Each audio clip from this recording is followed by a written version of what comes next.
Um, in terms of some of your younger teammates, like the other part that's cool about teammates helping teammates is there's like reassurance there, right? Like it's okay to struggle.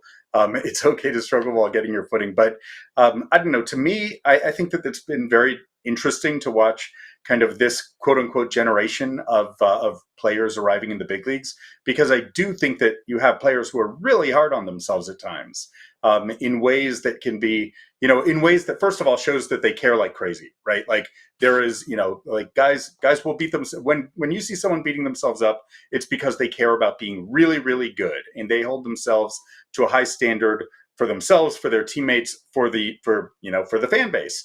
At the same time, you do worry about the well-being of guys, and how and whether or not struggles when players beat themselves up, can kind of mushroom.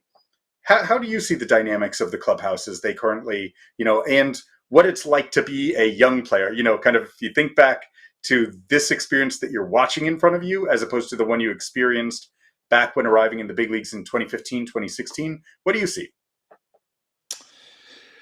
Yeah, I think in this generation, there's a lot more highs and there's a lot more lows. And I say that probably because of social media.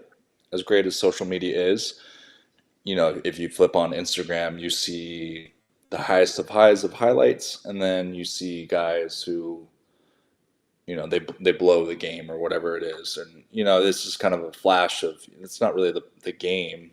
It's just the best moments of the game and, human error. So I think you see a lot more of that flash, and I think now guys are just a kind of accustomed to that. And instead of, you know, you're around the game every day, you're in the booth every day, you see the whole game and you see the story of the game, that particular game.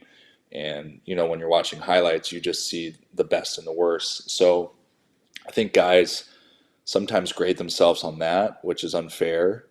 And just I mean, I love Boston. I love the market of Boston, and I feel like if you just tell the truth to as much as you can, and you play hard, and you do your best, no matter what, I feel like the fan base will respect that. And if you stand up and say I made a mistake, the city of Boston will respect that. The city doesn't like excuses, and it's a hardworking city. It's a hard city, and I think if you just go about it like that, the city, for the most part, will just have your back. I think if you look at a guy like Jaron, the way he plays, to watch the city of Boston kind of come around him and embrace him. And I mean, there's a lot of Jaron Duran jerseys when I walk around Fenway and see around Fenway. So that's been really, really cool to see just how much the fan base kind of appreciates how hard he plays, how exciting of a ball player he is. So I guess I think the players are as hard as they ever have been on themselves, and it's probably because of social media. Um, and I don't think it's going to get much better. I think it's just kind of the way it is, and guys are going to have to learn how to handle it. But having guys like Tristan, like Jaron, um, like Tanner, these younger type guys who have gone through a lot in the city, to have the younger generation, to have guys like that to lean on and talk to, which they are. Um, it has been fun to watch, and just I think the team is going to be in a great place for the next few years, just based off some leadership and just a younger core kind of developing. I feel like the fan base should be pretty excited about that because these guys generally like each other. They spend time with each other, and they want the best from each other. It's not, sometimes people say that, but you can really see it forming.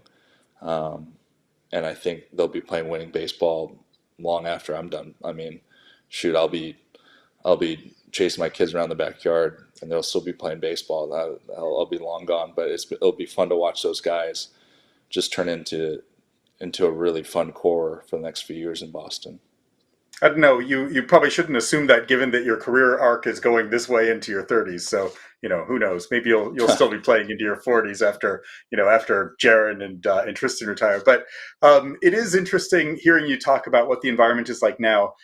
You were part of an interesting kind of pivotal moment for the Yankees organization when when it was like you were kind of on the front end of the baby bombers, right? Like when you came up in 2015, and then there was Judge and Gary Sanchez coming up in 16 along with you, when the Yankees' identity was going from being this very veteran organization to being one that was kind of reestablishing itself, and hitting another gear based on these young contributors. And you were initially part of that. You also had some struggles with that, right? Like you weren't able, you had a, like you burst onto the scene. You were kind of the first hope of it in 2015, kind of uneven performance over the next couple of years. How much do you draw on that experience when looking at this group? How much and what was that like, being a part of of the excitement of a coming wave, a coming group, a coming core of a kind of storied franchise? Yeah, that I mean, that is an interesting comparison. It's very similar in terms of the market.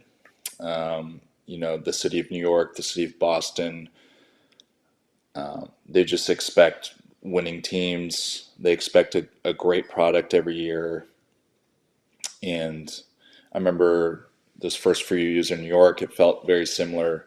It was kind of the era of Jeter had just retired in 14, I think. Mm-hmm. So there was a new, I feel like the Yankees were still trying to compete, but also develop. It was like this like you said, a foreign kind of time, and it it was amazing learning from some of those veterans. I mean, sometimes I look back at my first couple of years, and I'm like, wow, I was in the same clubhouse as some of those guys. How amazing and intimidating at the same time, to be honest.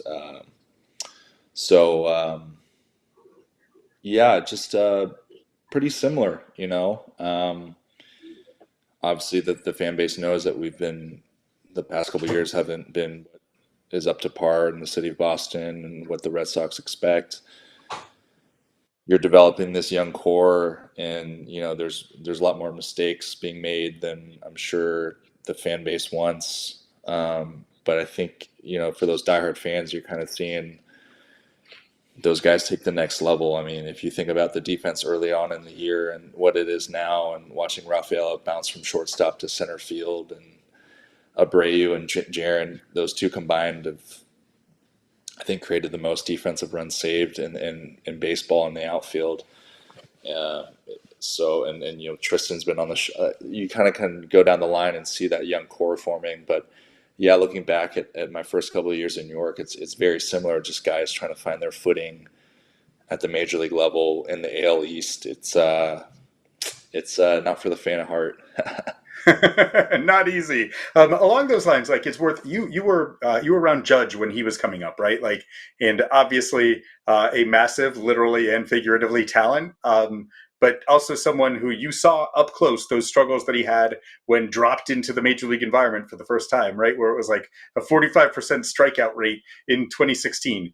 Did you have any idea what Aaron Judge was going to be, and what did you learn about watching his transition to the big leagues? Yeah, it is remarkable to watch. Probably, I mean, one of the best of my generation. Um, having some memories with him going through the minors and things like that, and watching him develop. So I mean, watching him is kind of why I'm so, I guess, passionate about player development or hard work.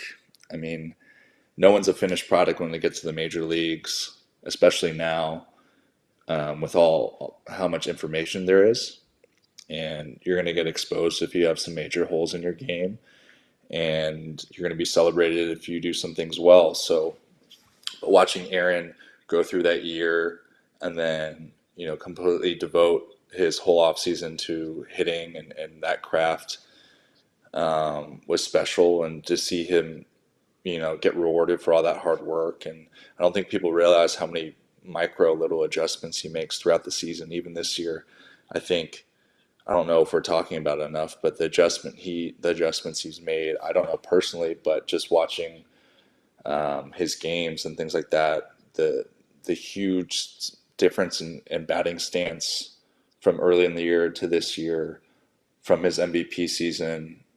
I mean, it's remarkable how many adjustments he makes and how he's just willing to make those adjustments. And I think young players can learn from that. Just because you got to the major leagues, or just because you had some success for even a year or a month or two, um, you're probably going to have to make more and more adjustments. And surrounding yourself with people that you trust, player development wise, is huge. Whether it's in your organization, or if you have somebody you trust outside of the organization. But yeah, I mean, Aaron's just a great example of what hard work and player development can accomplish.